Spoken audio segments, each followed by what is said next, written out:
Christina, did you hide it somewhere? Did you take it? My husband Elliot, his face flushed with anger, accuses me.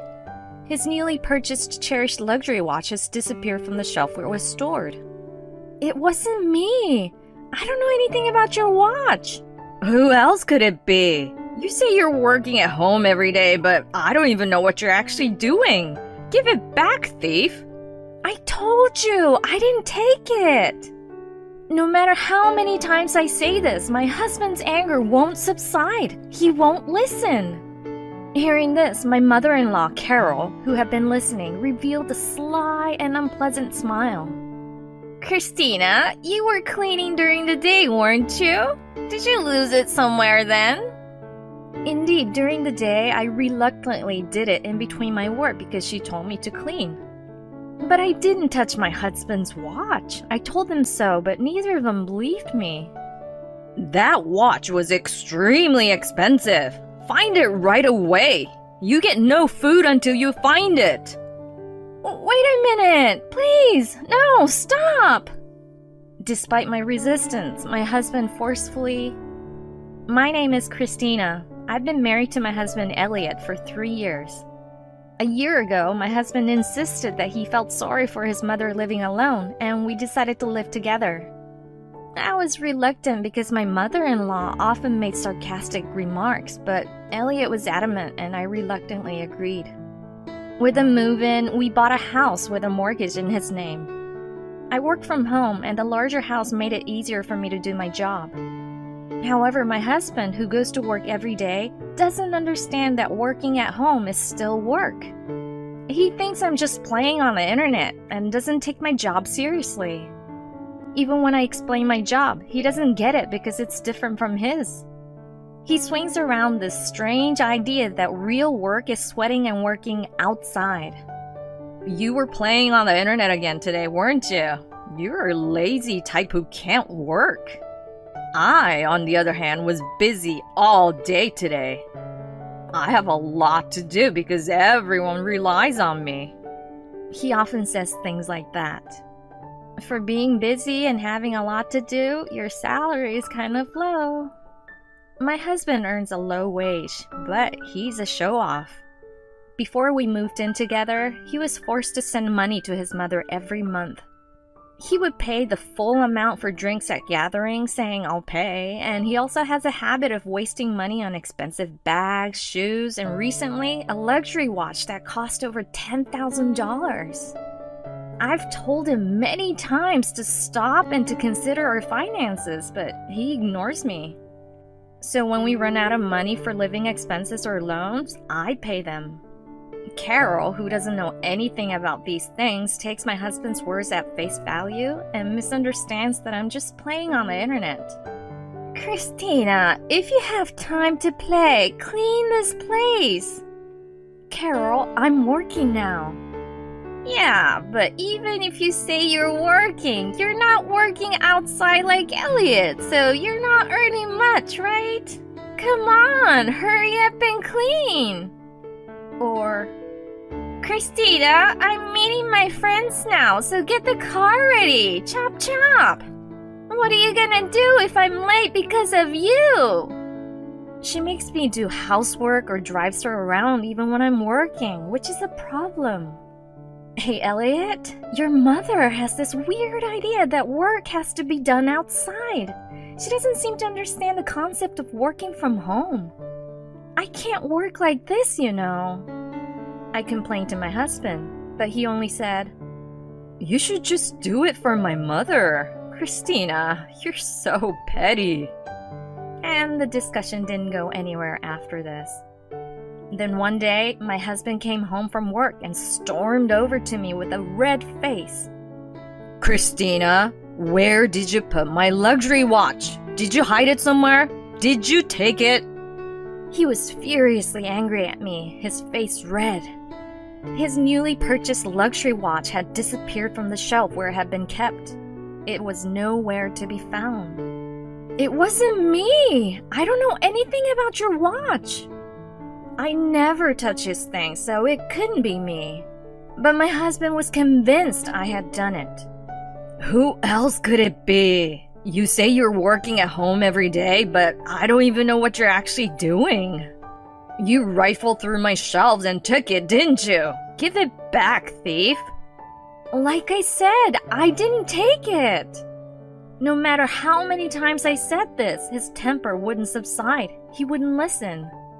Carol, who had been listening to our conversation, showed a sly and unpleasant smile.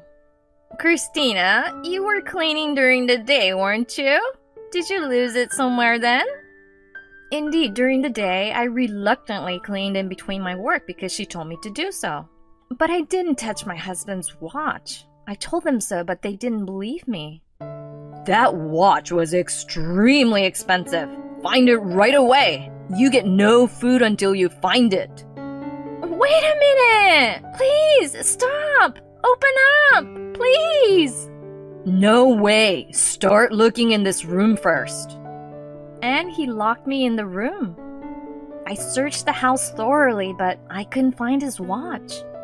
Elliot, I'm hungry.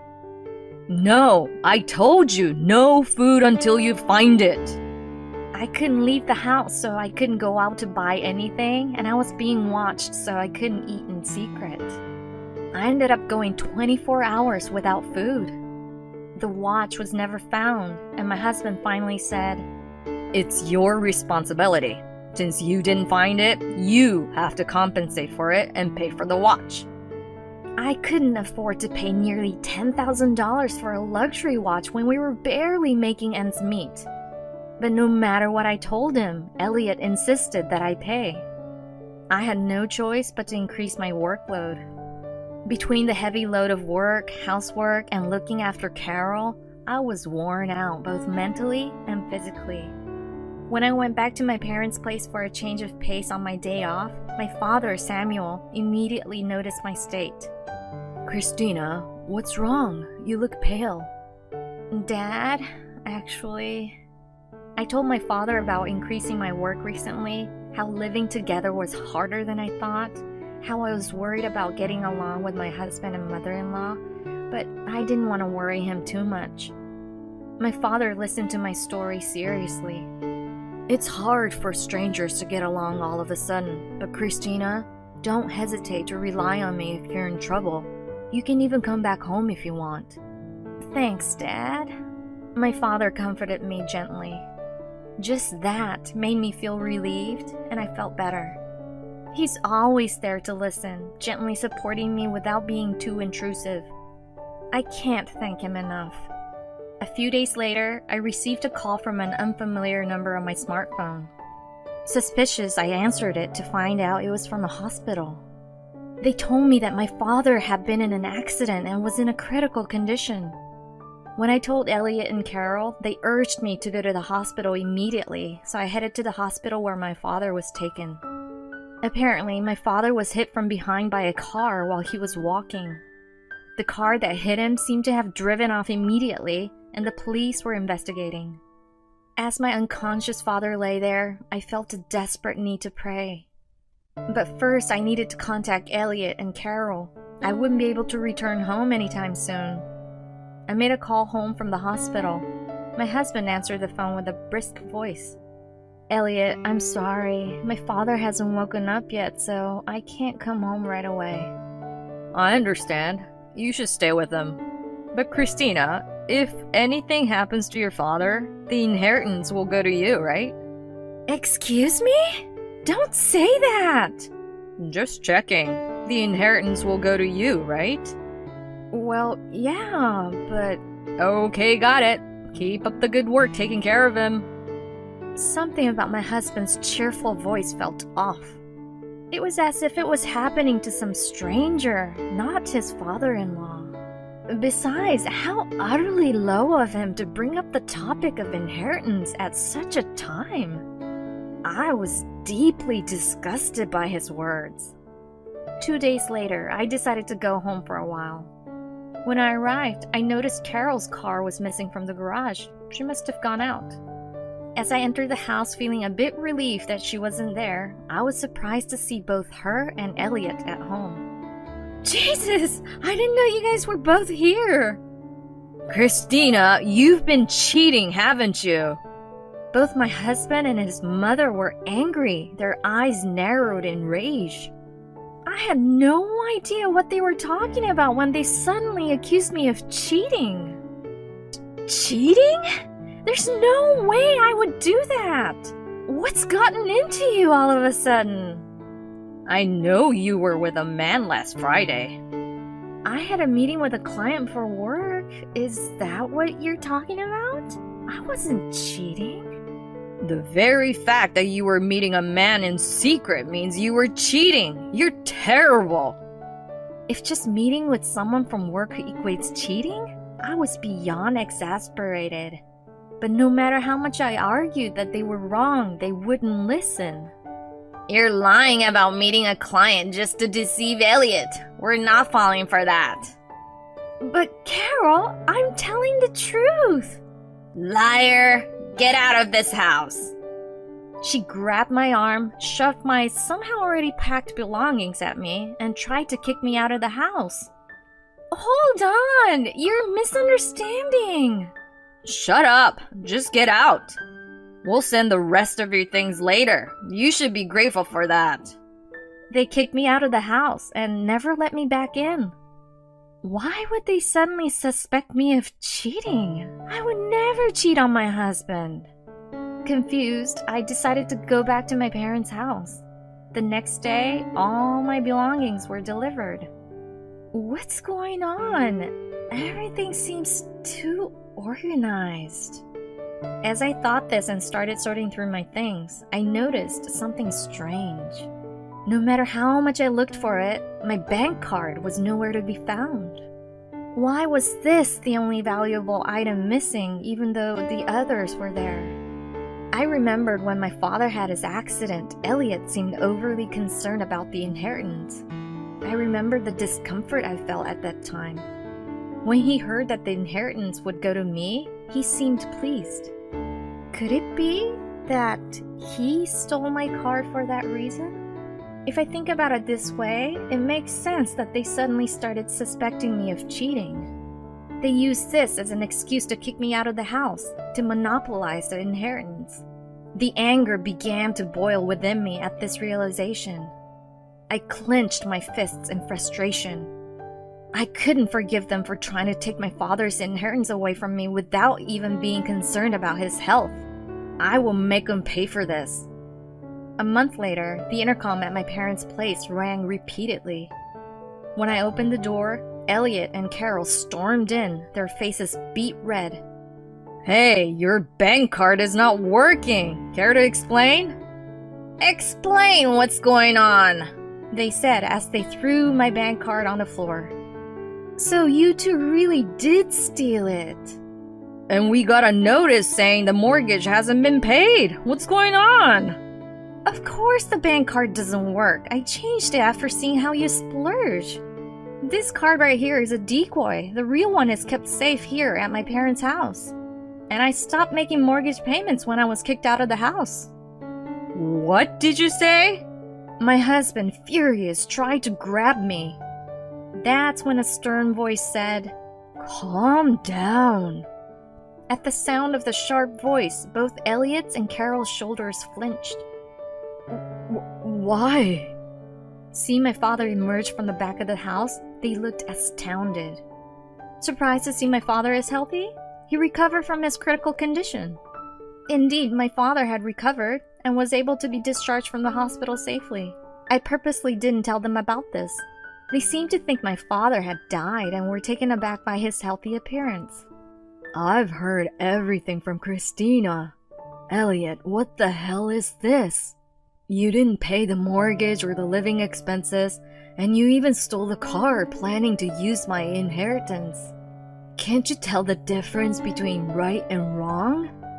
Chastised by my father, Elliot trembled, his face pale. I hear you turned a blind eye when Christina was being insulted by her mother-in-law here and didn't even stand up for her. And you even kicked her out of the house, accusing her of cheating without any proof. Elliot and Carol both seemed to be mumbling some excuses, but their voices were so small I couldn't hear them. Elliot, what were you planning to do with the money from the stolen card? Were you gonna spend it on your mistress? I presented the evidence of his affair, which I had gotten by hiring a detective. You suspected me of cheating, but turns out the one who was actually cheating was you! In the photos, my husband was pictured with his mistress, and she was visibly pregnant. After being kicked out of the house by my husband, I started to investigate why he was so desperate for the inheritance, and I found out he was having an affair. It seems that some of his extravagant spending was on his mistress. Your mistress is pregnant with your child. Who's the terrible one now? I guess you were planning to divorce me after you got the inheritance, weren't you? Fine, let's go ahead and divorce then. Of course I'll make sure to claim damages. When I mentioned the word divorce, both my husband and mother-in-law began to panic. Hold on, Christina! Elliot didn't mean any harm! Forgive him! Let's live together happily again! That's right. My mom was just being strict because she cared for you. Let's be a family of 3 again. They tried to close in on me, defending each other. How dare they suggest living together again? The mere thought sent chills down my spine. When Carol tried to grab my arm, I shook her off. As she stumbled, something fell out of her pocket with a clatter. What the? Isn't this the luxury watch Elliot was looking for? Care to explain, Carol?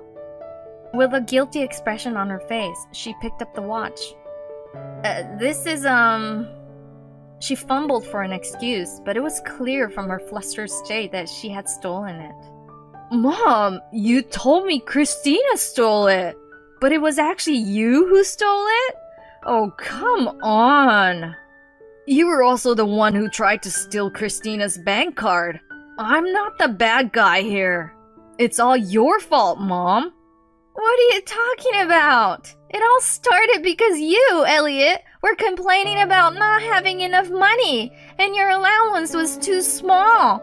I did all this for you.